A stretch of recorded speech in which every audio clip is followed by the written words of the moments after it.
Assalamualaikum warahmatullahi wabarakatuh. Yang kami hormati Ibu Azinda selaku dosen pengampu akuntansi Perbankan Umum dan Syariah dan teman-teman K3 yang saya banggakan. Kami dari kelompok 2 akan melakukan analisis laporan pada bank syariah dan konvensional. Selanjutnya akan disampaikan oleh saudari Purwota Ayunin. Waktu dan tempat saya persilahkan.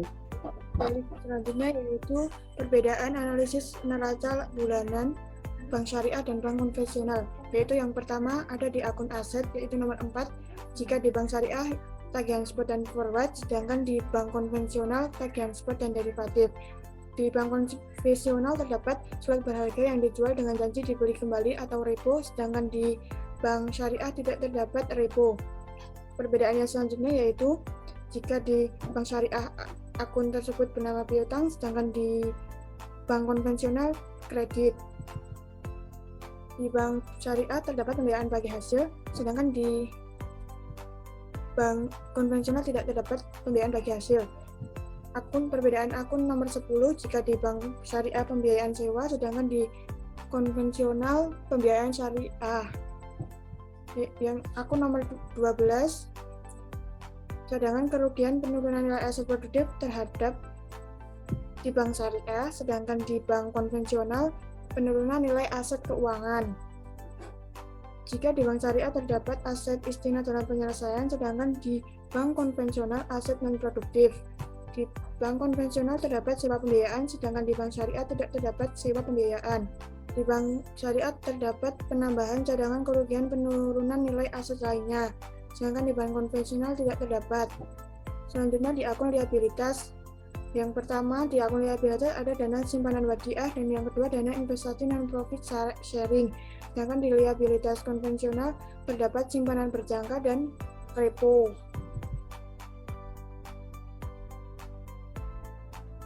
Perbedaan selanjutnya yaitu laporan neraca pada triwulan di bank syariah dan bank konvensional. Jika di bank syariah terdapat piutang dan pembiayaan bagi hasil, sedangkan di bank konvensional ini terdapat repo, kredit. Selanjutnya jika di bank syariah terdapat pembiayaan sewa, sedangkan di bank konvensional ini terdapat cadangan kerugian penurunan nilai aset keuangan. Sedangkan di bank syariah cadangan kerugian penurunan nilai aset produktif. Di bank syariah terdapat akun salam dan aset istimewah dalam penyelesaian. Sedangkan di bank konvensional hanya terdapat sewa pembiayaan. Liabilitas. Di bank syariah masih terdapat persediaan di akun aset. Untuk liabilitas, tidak terdapat perbedaan antara bank konvensional dan bank syariah.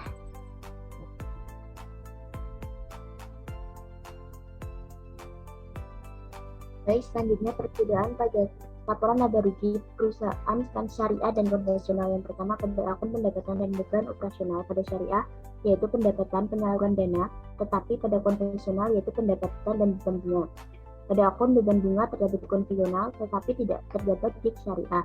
Dan pada akun pendapatan dari bagi hasil itu terdapat di syariah, tetapi pada konvensional tidak terdapat. Pada akun valuta asing terdapat di syariah tetapi konvensional tidak terdapat, dan pada akun penurunan nilai wajar liabilitas pada konvensional tetapi tidak terdapat pada syariah. Pendapatan dari bagi hasil terdapat pada syariah tetapi tidak terdapat di konvensional. Selanjutnya, pada bank syariah terdapat akun bagi hasil untuk pemilik dana investasi, tetapi pada bank konvensional yaitu kredit dan aset keuangan lainnya, beserta beban operasional selain bunga. Dan pada bank syariah terdapat akun pendapatan setelah didistribusi bagi hasil, tetapi pada bank konvensional tidak terdapat. Pada akun pendapatan terdapat aset ijara dan pendapatan bank selaku mudarabit dalam mudarabah muqayadah, itu hanya terdapat pada bank syariah.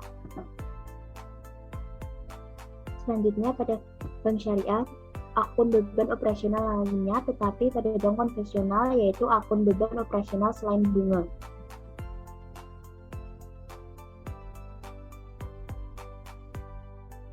Baik, selanjutnya yaitu perbedaan laba rugi pada bank syariah dan konvensional dalam triwulan. Yang pertama yaitu akun pada bank syariah, pendapatan penyaluran dana, tetapi dalam bank konvensional yaitu pendapatan dan beban bunga. Serta akun yang terdapat pada bank konvensional terdapat kredit dan aset keuangan lainnya, tetapi dalam bank syariah tidak terdapat. Selanjutnya yaitu perbedaan pada akun keuntungan transaksi spot dan derivatif terdapat hanya di bank konvensional. Selanjutnya pada bank syariah hanya terdapat akun aset ijarah tetapi konvensional tidak terdapat, dan konvensional terdapat akun kredit dan aset keuangan lainnya tetapi pada bank syariah tidak terdapat. Selanjutnya yaitu pada bank konvensional tersebut terdapat akun kredit dan pembiayaan syariah, tapi pada bank syariah yaitu pendapatan bank selaku mudarib dalam mudharabah muqayyadah dan akun aset ijarah. Pada bank syariah terdapat akun pembiayaan berbasis piutang dan pembiayaan berbasis mudharabah berbasis bagi hasil.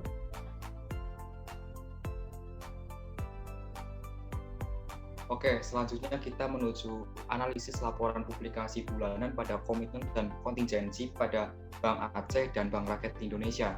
Dari akun yang pertama, tagihan komitmen, antara kedua bank tersebut memiliki kesamaan. Kemudian pada bagian kewajiban, di dalam bank konvensional atau Bank Rakyat Indonesia terdapat perbedaan, tepatnya pada fasilitas kredit kepada nasabah yang belum ditarik, di mana terdapat lainnya dengan akun committed dan uncommitted, sedangkan di bagian bank syariah tidak terdapat. Kemudian pada akun tagihan kontingensi, di situ terdapat pendapatan bunga dalam penyelesaian, di mana bank konvensional berdasarkan bunga kredit yang diberikan dan bunga lainnya. Lalu pada Bank Aceh sebagai bank syariah, di situ terdapat pendapatan dalam penyelesaian, di mana yang terdiri dari atas murabahah, istisna, sewa, bagi hasil, serta lainnya. Kemudian pada akun kewajiban dan kontingensi memiliki kesamaan antara Bank Aceh dan Bank Rakyat Indonesia.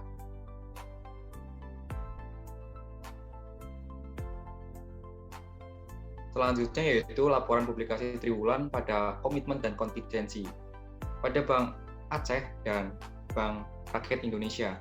Mulai dari akun yang pertama yaitu tagihan komitmen. Dalam akun pertama terdapat kesamaan antara Bank Aceh dan Bank Rakyat Indonesia.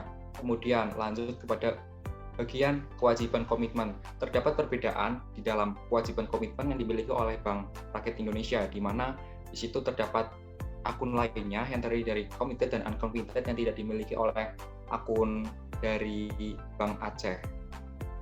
Akun yang selanjutnya yaitu tagihan kontingensi, di mana di Bank Syariah dan Bank Rakyat Indonesia terdapat perbedaan. Yang pertama dari pendapatan dalam penyelesaian yang dimiliki oleh Bank Syariah, kemudian di Bank Rakyat Indonesia terdapat pendapatan bunga dalam penyelesaian yang terdiri dari bunga kredit yang diberikan dan bunga lainnya. Kemudian pada akun selanjutnya yaitu kewajiban kontingensi, di mana kedua bank tersebut memiliki akun yang sama. Selanjutnya atau yang terakhir yaitu laporan publikasi triwulanan pada laporan rasio keuangan triwulan. Mengapa langsung pada laporan triwulan? Karena laporan publikasi bulanannya tidak ada. Oke, dari rasio kinerja. Dari akun yang pertama sampai dengan akun yang ke-8, kedua bank tersebut memiliki kesamaan. Kemudian, saya akan menjelaskan atau sedikit menyebutkan akun yang dimiliki oleh Bank Syariah saja, yaitu dari nomor akun 9, yaitu net imbalan atau NI, kemudian nomor 10, net operating margin atau NOM, lalu akun 12, yaitu pembiayaan bagi hasil terhadap total pembiayaan. Kemudian, akun 13 yaitu financial to deposit ratio. Kemudian akun-akun yang hanya dimiliki oleh Bank Rakyat Indonesia, yang pertama yaitu net interest margin atau NIM, kemudian loan to deposit ratio, kemudian akun 12 yaitu nilai net stable funding ratio atau NSFR, kemudian akun 13 yaitu nilai liquidity coverage ratio atau LCR. Kemudian pada kepatuhan, nah dari kepatuhan ini terdapat perbedaan di mana Bank Syariah presentase pelanggaran BMPD, sedangkan pada Bank Rakyat Indonesia yaitu BMPK. Selanjutnya pada bank konvensional yaitu giro wajib minimum atau GWM yang terdiri atas GWM utama falas dan GWM utama rupiah. Di dalam syariah terdapat GWM yang terdiri dari GWM rupiah dan GWM valuta asing. Sekian pemaparan analisis yang dapat kelompok 2 sampaikan. Apabila terdapat kesalahan ataupun kekurangan dalam penyampaian, kami mohon maaf sebesar-besarnya. Saya Avandi. Saya Kurota Yunin. Saya Lina Kunsa. Pamit untuk undur diri. Hidup kesepian tanpa kekasih. Cukup sekian dan terima kasih. Wassalamualaikum warahmatullahi wabarakatuh.